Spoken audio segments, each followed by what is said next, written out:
सब समझ में आवे और बातों को छोड़ दो। बाप कहते हैं मुझे जानने से तुम सब कुछ जान जाएंगे।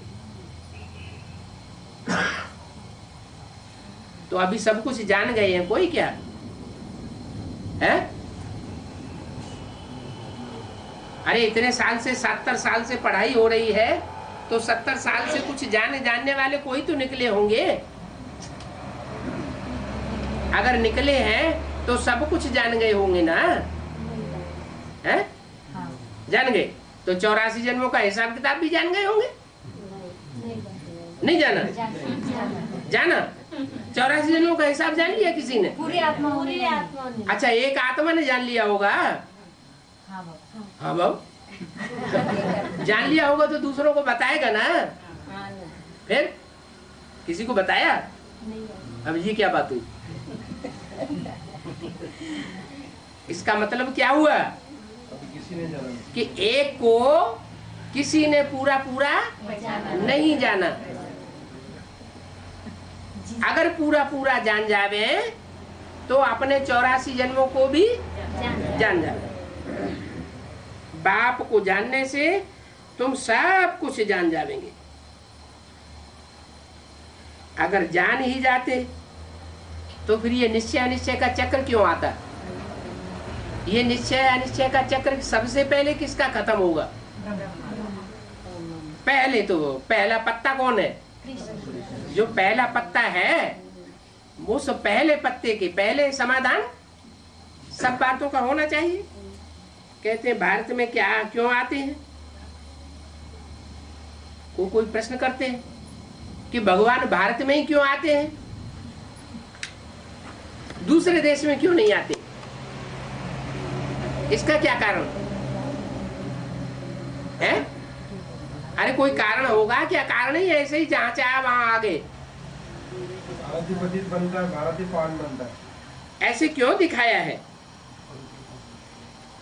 अरे भारत में क्यों आते हैं, हमारे देश में क्यों नहीं आते? तुम पहले ये तो जानो कि बाप है कौन। आते हैं कि बात बाद में? पहले क्या पक्का करो, बाप है कौन। 5 फरवरी 1967 की वाणी का 3रा पेज। बाप को जानने से तुम सब कुछ जान जाएंगे। ये भी जान जाएंगे कि बाप भारत में क्यों आते हैं, विदेशों में क्यों नहीं आते। तो इसमें कौन सी जानने की बात है?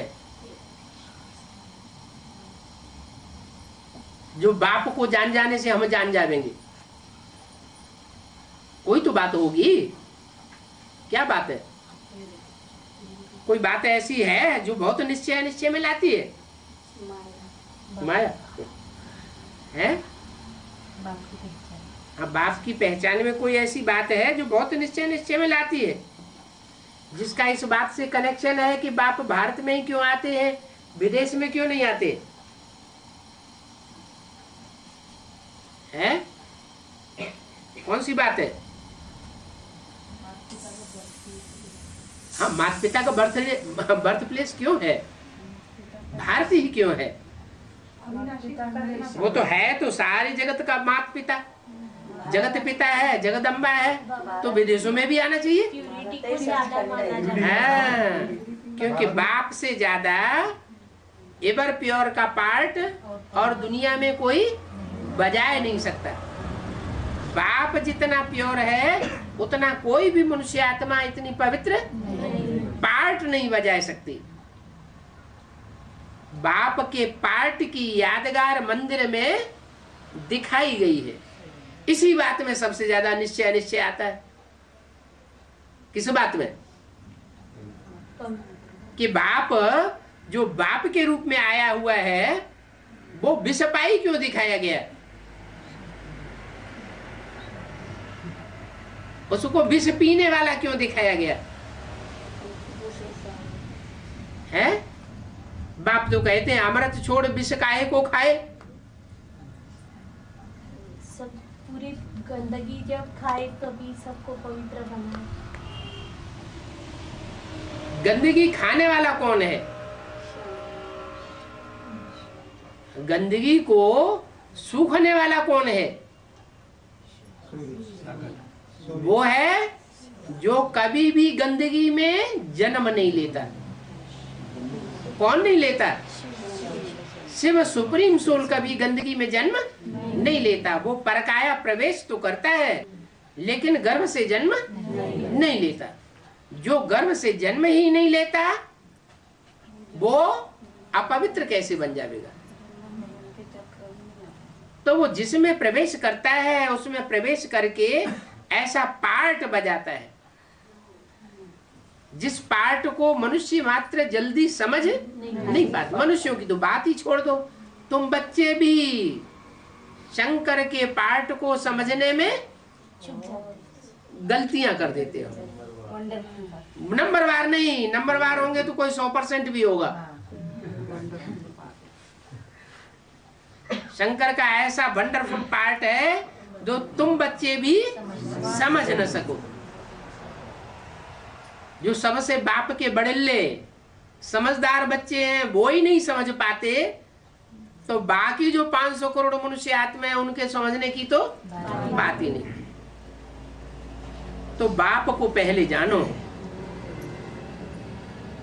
इस बाप की पहचान में ही बहुत गलतियां होती हैं। बाप को जब तक पूरा नहीं जाना है तो क्या होगा? अनिश्चय आवेगा। अनिश्चय आने से फिर नीचे गिरती रहेंगे, मृत्यु होती रहेगी। बाप को जानने से तुम सब कुछ जान जाओगे। बाप जो पतित पावन है उनसे योग लगाने से तुम पावन बनेंगे। उनसे बाप जो पतित पावन है किसके तन में बैठ के बोल रहा है? दादा लेकर आज ब्रह्मा के तन में बैठ करके ये महावाक्य बोल रहा है। और किसकी तरफ इशारा कर रहा है? बाप जो पतित पावन है उनसे योग लगाने से। उनसे कह के दूर क्यों कर दिया? इनसे क्यों नहीं कहा? ब्रह्मा की तरफ इशारा क्यों नहीं किया? क्योंकि ब्रह्मा के द्वारा पतित से पावन कोई बना ही नहीं। तो उनसे योग लगाने से तुम पतित से पावन बन जाएंगे। पहले पावन बनने की शिक्षा लो। पहले पावन बनने की शिक्षा लेने से तुम पतित से पावन बन जाओगे। और शिक्षा किससे लेंगे? शिक्षा लेंगे बाप से। तो जो बाप है, टीचर है, सदगुरु का रूप है, वो रूप को पहचानना पड़े। उस पहचान में ही सबसे बड़ा घोटाला हो जाता है। माया बुद्धि में घोटाला डाल देती है। तुम बच्चे कहते हो बाप आया हुआ है, माया कहती है नहीं, बाप नहीं आया हुआ है, कोई शैतान आया हुआ है। तो तुम्हारी बुद्धि को माया बरगलाए देती है। तुम जो यज्ञ के आदि के बड़े बच्चे हो, जो दोबारा ब्राह्मणत्व के संस्कार लेकर के इस यज्ञ में आए हो, पढ़ाई पढ़ रहे हो, लास्ट सो फास्ट जाने वाले हो, तुम्हारी बुद्धि में ही जब ये निश्चय अनिश्चय का चक्र चलता रहता है तो और दुनिया की बुद्धि में तो कितना बड़ा घोटाला चलेगा, इतना बड़ा युद्ध चलेगा, ये सारी दुनिया में बड़े से बड़ा रिवॉल्यूशन हो जाएगा। क्या? बाप की पहचान का। इस रिवॉल्यूशन का गायन किन रूप में है? ये रिवॉल्यूशन का गायन है राम रावण का युद्ध, देवासुर संग्राम, महाभारी महाभारत गृह युद्ध। ये सब कहाँ की यादगार है?